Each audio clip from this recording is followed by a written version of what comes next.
Bharat cricket रे आउ एक बड़ डिसीजन बीसीसीआई नहीं एमती एक निष्पत्ति जहाँ वर्ल्ड कप पूर्व टीम इंडिया को कंप्लीट चेंज करि पारे। अजित आगरकर आउ 2 वर्ष पर्यंत चीफ सिलेक्टर रहिबे, किंतु यह पछरे रही एक चमत्कार स्ट्राटेजी। चलंतु जानिबा फुल स्टोरी। बीसीसीआई एक बड़ निष्पत्ति नहीं। अजित आगरकर जे वर्तमान टीम इंडिया चीफ सिलेक्टर तांको नेचर को एक्सटेंड करा जायछि जून 2027 पर्यंत। यह पूर्व तांकर कॉन्ट्रैक्ट जून 2026 रे शेष होबाकु थिला, किंतु बीसीसीआई कंटिन्यू को प्रायोरिटी देई एही डिसीजन नेछि। तेबे प्रश्न होछि काहेकि एते भरोसा अजित अगरकर उपरे। यार main reason consistency plus success plus future planning.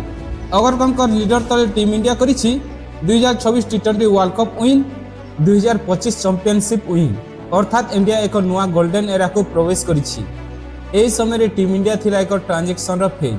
Virat Kohli, Rohit Sharma, Ravichander Ashwini ए माने टेस्ट क्रिकेट एग्जिट करिवा परे टीम रे आसीथिला एक गैप पेज। एही गैप को फिल करिवा थिला सबठु बड़ चैलेंजिंग टास्क। अजित आगरकर एही सिचुएशन को हैंडल करी नुआ प्लेयर और लीडरशिप रो डेवलप करिथिले। आगरकर नेचर रे किछि कंट्रोवर्सी किंतु इनफैक्टफुल डिसीजन निया जाइछि। ईशान किशन को रिकॉल करा जिवो, सूर्य कुमार यादव को T20 कैप्टेन करिबा, हार्दिक पांड्या को स्किप करिबा। आरंभ रे फैंस माने डिबेट होतिला, किंतु रिजल्ट देखिले डिसीजन सठिक प्रमाण हैला।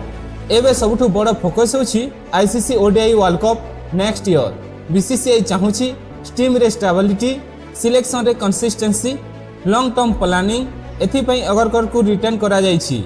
सिलेक्शन रो प्लान रे आरपी सिंह, प्रज्ञान आजा ए माने रिलेबिलिटी न्यू, से मानकु फुल एक्सपीरियंस नहीं ए जाए।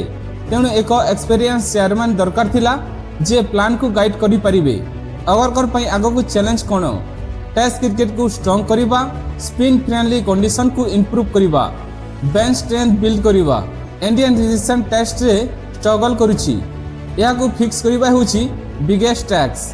अगरकर का approach long term version, fearless decision, performance based selection. से इमोशनली सिलेक्शन करती नहीं, ओनली परफॉर्मेंस मैटर करे। यही अप्रोच द्वारा टीम इंडिया होछि बैलेंस।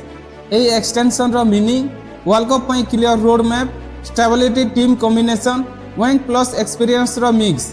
इंडिया आउ एक आईसीसी ट्रॉफी पई स्ट्रांग कंटेंट। तेबे बंधु माने क्रिकेट रे सक्सेस केवल प्लेयर द्वारा नुहे, बिहाइंड द सीन डिसीजन मध्य इक्वल इम्पोर्टेंट। अजित आगरकर भली एक सिलेक्टर टीम इंडिया पई बैकबोन होइछंती। तेबे बंधु माने आपण माने कोन भाबुछंती? आगरकर को एक्सटेंड करिबा डिसीजन सठिक कि नुहे? कमेंट करी निश्चय कहंतु। वीडियोटी भल लागिथिले लाइक करंतु और सब्सक्राइब करंतु क्रिको ओडिशा क्रिकेट रो सबुठु ऑथेंटिक अपडेट पई। मु मिलिबी नेक्स्ट वीडियो रे। जय हिंद।